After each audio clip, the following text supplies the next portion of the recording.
Salut, c'est Laurent de... Non, c'est trop.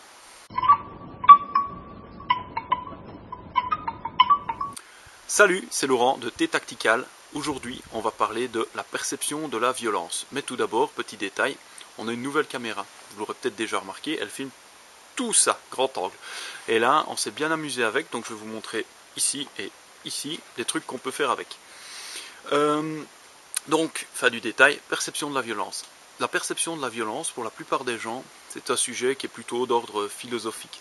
C'est-à-dire que si on part du principe que dans le quotidien, on est tous plus ou moins exposés à la violence, suivant l'environnement dans lequel on se trouve, on part du principe que chacun y est moyennement exposé et que voilà, ça ne dépend pas vraiment de nous. Donc ça revient plutôt à une question philosophique de est-ce que je suis plutôt quelqu'un d'inquiet ou plutôt quelqu'un de confiant, est-ce que je suis plutôt optimiste ou pessimiste, quelle est la philosophie que moi j'applique si on m'attaque, est-ce que c'est œil pour œil, dent pour dent, ou est-ce que ça va plutôt être moi non, attends, moi je crois pas en la violence, donc non, parce que la violence c'est pour les faibles d'esprit, voilà. Question de point de vue. Donc, j'espère pour vous que jusque-là vous n'êtes pas d'accord avec moi. Parce qu'en fait, non, c'est pas juste une question philosophique et on va voir pourquoi. On n'est pas tous égaux face à la violence. Certaines personnes se sentent plus en sécurité que d'autres, mais en fait la violence n'est pas aléatoire. La violence ne tombe pas par hasard sur les gens, la violence n'est ni gratuite ni aveugle. Alors là, forcément, ça me demande peut-être quelques petites explications. Parfois, on a l'impression que la violence est gratuite parce qu'on ne la comprend pas. Mais en réalité, dans la tête du prédateur qui l'exerce, il y a toujours une raison. Donc ça, c'est une chose qui est claire, il y a toujours une raison pour au moins une personne. Malheureusement, la victime ne comprend pas toujours ce qui lui arrive. Deuxièmement, elle n'est pas non plus aveugle. On va voir en quoi et pourquoi ça se passe comme ça. La violence vient principalement de la prédation. La prédation, c'est la principale cause de violence dans la vie de tous les jours. Et si on doit revoir un petit peu les caractéristiques de la prédation, dans notre grille d'analyse rituel et survie, en fait, c'est très clair. L'objectif du prédateur, c'est de bouffer gratos. Bouffer gratos, ça ne veut pas dire lutter avec sa proie. Bouffer gratos, ça veut dire zéro effort ou effort très proche de zéro. C'est une question de rentabilité. Dans la nature, si votre proie résiste vachement et que ça vous met des semaines pour la bouffer et que finalement vous récupérez moins d'énergie que ce que vous avez dépensé pour l'avoir, vous êtes perdant. Et perdant dans la nature égale mourir. Donc, c'est pas ce qu'on veut. Donc les caractéristiques de la prédation, si on retourne dans la grille survie rituelle, elles sont relativement claires, c'est ce qu'on a déjà vu avant, donc vous pouvez vous référer à la vidéo précédente là-dessus. D'abord, on choisit une proie qui est en extra-clan, en extra-espèce, c'est-à-dire que le prédateur va choisir une proie qui ne lui ressemble pas, qui lui ressemble le moins possible. Ce qui a pour effet de faciliter en fait la violence, parce que moins la proie ressemble au prédateur, plus le prédateur va avoir de facilité à être violent avec elle et à être grandement violent. Ensuite, l'absence de règles. Le prédateur ne respecte pas de règles pour attaquer sa proie. De la même façon qu'un fauve dans la nature ne va pas respecter de règles bien particulières de protocole pour attaquer sa proie, pour la bouffer, le prédateur dans la vie de tous les jours non plus. C'est un obstacle pour le prédateur pour se nourrir. Et dans notre vie de tous les jours, dans la prédation, c'est la même chose. L'agresseur qui vient ne vient pas pour lutter avec honneur, il vient pour le résultat. Bouffer gratos, on l'a déjà dit. L'agresseur, le prédateur, attaque au points vitaux. L'attaque au points vitaux, c'est pas compliqué, c'est la façon la plus efficace de vaincre une victime rapidement et sans effort. Donc il va l'attaquer à fond, là où ça fait mal, pour avoir le dessus immédiatement, de manière justement très violente.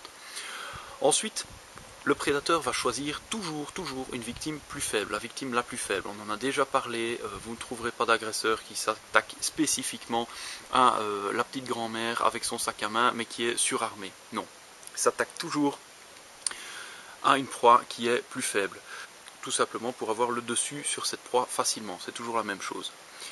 Le caractère implicite de l'agression. L'agression est implicite, la violence est implicite.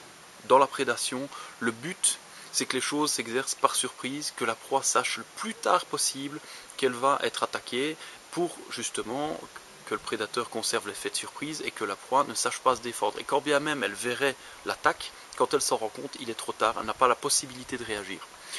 Donc, on va s'attarder regarder plus précisément les deux derniers paramètres dont j'ai parlé. D'abord, le choix d'une victime plus faible et ensuite le caractère implicite de l'agression. En termes de choix de victime, si on prend 2 secondes pour se placer du point de vue du prédateur, si vous êtes un prédateur, qui allez-vous choisir comme victime? Est-ce que vous allez choisir une victime qui n'en est pas une en fait, qui est une personne qui a décidé de se défendre, de riposter, et voire même qui est armée, ou est-ce que vous allez choisir quelqu'un qui, par principe, ne répondra pas, ne ripostera pas, ne vous verra même pas venir, et surtout qui a des croyances comme par exemple je ne crois pas à la violence, on ne répond pas par la violence, je ne réagirai pas. Je vous laisse 2 secondes de réflexion, a priori vous n'en avez même pas besoin. C'est la 2 qu'on choisit quand on est prédateur. Le prédateur vise une proie qui ne ripostera pas, il vise une proie qui va être facile à vaincre. Deuxième caractéristique, donc je disais, le caractère implicite de l'agression. L'effet de surprise. Le but du jeu est d'avoir l'effet de surprise. Le but du jeu est que l'agression soit repérée le plus tard possible par la victime.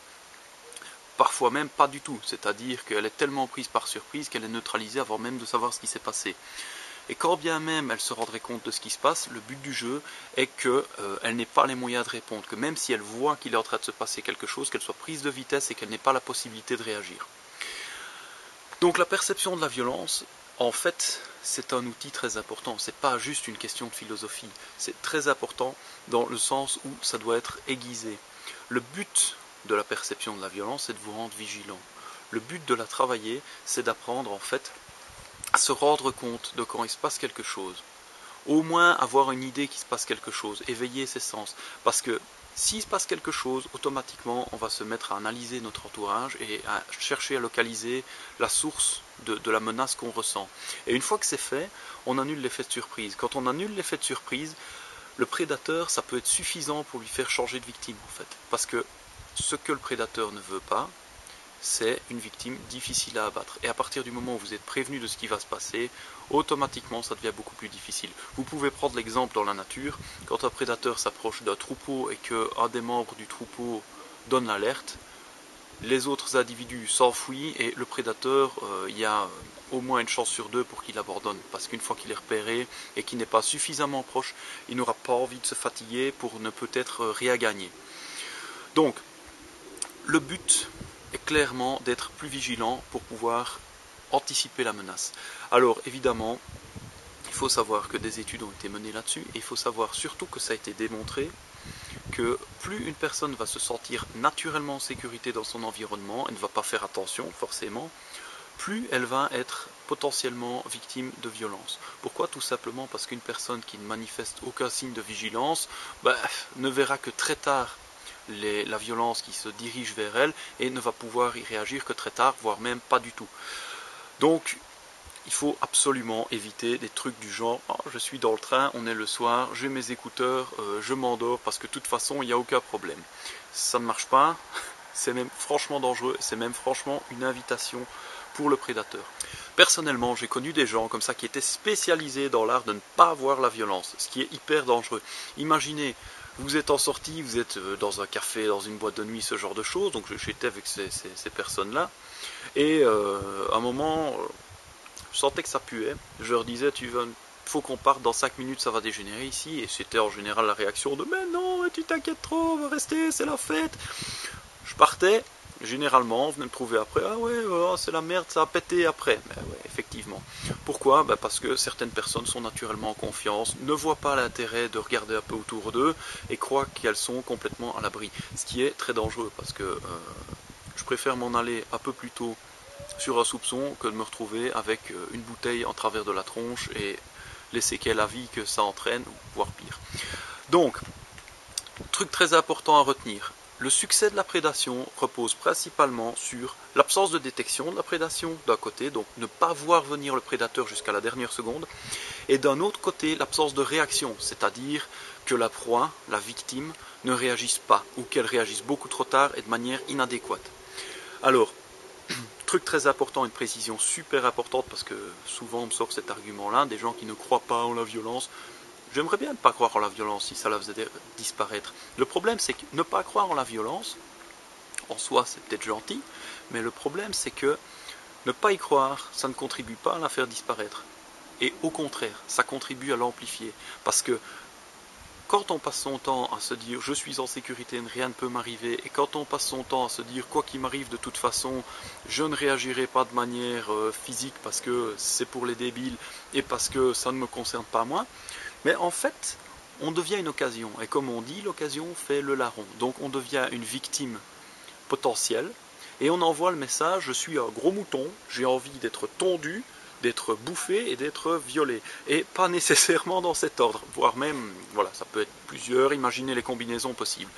Donc, refuser de résister, mauvais calcul.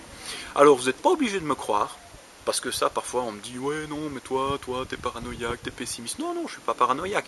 Mais le fait d'être un petit peu vigilant, ça vous permet de profiter de la vie. Et comme je dis, vous n'êtes pas obligé de me croire. Vous pouvez aussi continuer comme avant, et dans le pire des cas, la nature fera son boulot. Mais je ne vous le souhaite pas. Donc, l'idée de base, c'est pas compliqué, c'est un peu plus de vigilance, pas de la paranoïa, mais pas de la souciance non plus. Il faut être dans un juste milieu. Analysez ce qui se passe autour de vous, et ça peut être suffisant pour vous éviter des problèmes. Le truc à retenir, c'est plus vous regardez autour de vous, plus vous êtes capable de localiser les menaces, et moins les menaces vous toucheront parce que automatiquement un prédateur cherche quelqu'un d'insouciant. Donc ne soyez pas insouciant, ne soyez pas un mouton et ça se passera déjà mieux pour vous. C'est déjà une première étape dans la défense. Je vous propose de vous abonner en cliquant quelque part par là. C'est à droite, c'est en haut à droite. Je n'ai pas encore bien localisé le coin avec cette caméra-ci. Vous pouvez aussi me suivre sur Facebook. Donc sur Facebook, vous trouverez ma page en allant voir sur t-tactical.eu. Vous pouvez vous inscrire à la newsletter dans la case à droite, ou vous pouvez localiser ma page Facebook à droite et aller me mettre un like en plus. Donc voilà, voilà. Et comme je disais avant, et que je redis maintenant, n'oubliez pas, si ça foire, qui va ramasser ?